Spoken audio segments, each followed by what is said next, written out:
നമസ്കാരം. അപ്പോൾ നമ്മളുടെ പുതിയൊരു വീഡിയോയിലേക്ക് സ്വാഗതം.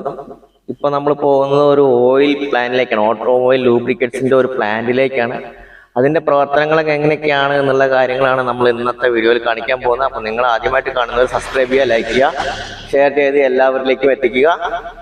നേരെ നമ്മൾ വീഡിയോയിലേക്ക് പോയിട്ട് വരാം.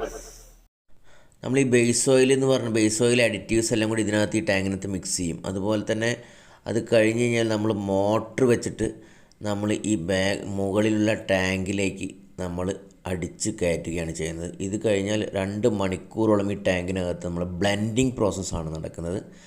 അത് കഴിഞ്ഞ് കഴിഞ്ഞാൽ നമ്മൾ ഇത് മുകളിലുള്ള ഈ ടാങ്കുകളിലേക്ക് ശരിക്കും സ്റ്റോർ ചെയ്ത് വയ്ക്കും.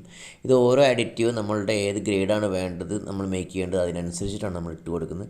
പിന്നെ ഈ പൈപ്പ് വഴി നമുക്ക് ഈ ഫില്ലിംഗ് മെഷീനിലേക്ക് നമുക്ക് ഇത് എത്തും. അതിന് ശേഷമാണ് ഫില്ലിംഗ് മെഷീനിലാണ് നമ്മളുടെ അടിപൊളിയായിട്ടുള്ള പ്രോസസ്സ് നടക്കുന്നത്. ഇവിടെ അഡ്ജസ്റ്റ്മെൻറ്റ് ചെയ്തിട്ട് എത്ര ലിറ്ററിൻ്റെ ആണെന്ന് വെച്ചാൽ ആ ഒരു ക്വാണ്ടിറ്റി മാത്രമേ നമുക്ക് ആ ഒരു ബോട്ടിലേക്ക് എത്തുള്ളൂ എന്നുള്ളതാണ്. അത് കഴിഞ്ഞാൽ അത് ഓട്ടോമാറ്റിക്കായി കട്ടായി പോകും എന്നുള്ളതാണ്.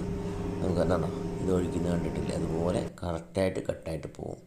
എത്രയും നമ്മൾ സെറ്റ് ചെയ്യാനുള്ള ഓപ്ഷനെല്ലാം അവിടെ ഉണ്ട്. അത് കഴിഞ്ഞാൽ പിന്നെ നമ്മൾ പോകുന്നത് സീലിംഗ് മെഷീനാണ്. നമ്മൾ ക്യാപ്പെല്ലാം ഇട്ടതിന് ശേഷം അടിപൊളിയായിട്ട് നമ്മൾ എല്ലാം ടൈറ്റ് ചെയ്ത് വെച്ചതിന് ശേഷം സീലിംഗ് മെഷീനാണ് ഇപ്പോൾ ഈ കണ്ടുകൊണ്ടിരിക്കുന്നത്. ഇത് പ്രസ് ചെയ്ത് കഴിഞ്ഞാൽ സീലാണ് പിന്നെ സീലിംഗ് മെഷീനായിട്ട്. പിന്നെ അതിൻ്റെ പാക്കിങ്ങും എല്ലാ പ്രോസസ്സുകളാണ് കാണുന്നത്. അപ്പോൾ എല്ലാ പ്രോസസ്സുകളും നിങ്ങൾ കാണുക, എൻജോയ് ചെയ്യുക. വളരെ ചെറിയൊരു വീഡിയോ ആണ്, ഫുള്ളായിട്ട് സ്കിപ്പ് ചെയ്യാതെ കാണുക.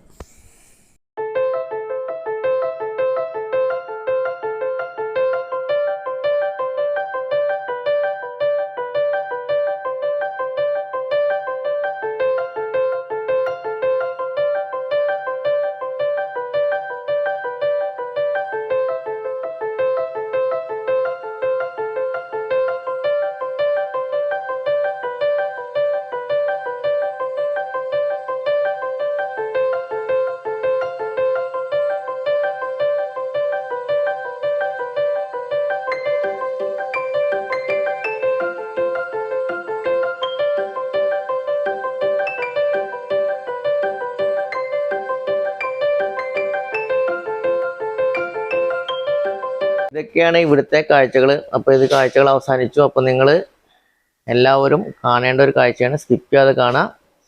വീണ്ടും നല്ലൊരു വീഡിയോ ആയിട്ട് നമ്മൾ വീണ്ടും വരും. അതുവരേക്കും ബൈ ബൈ.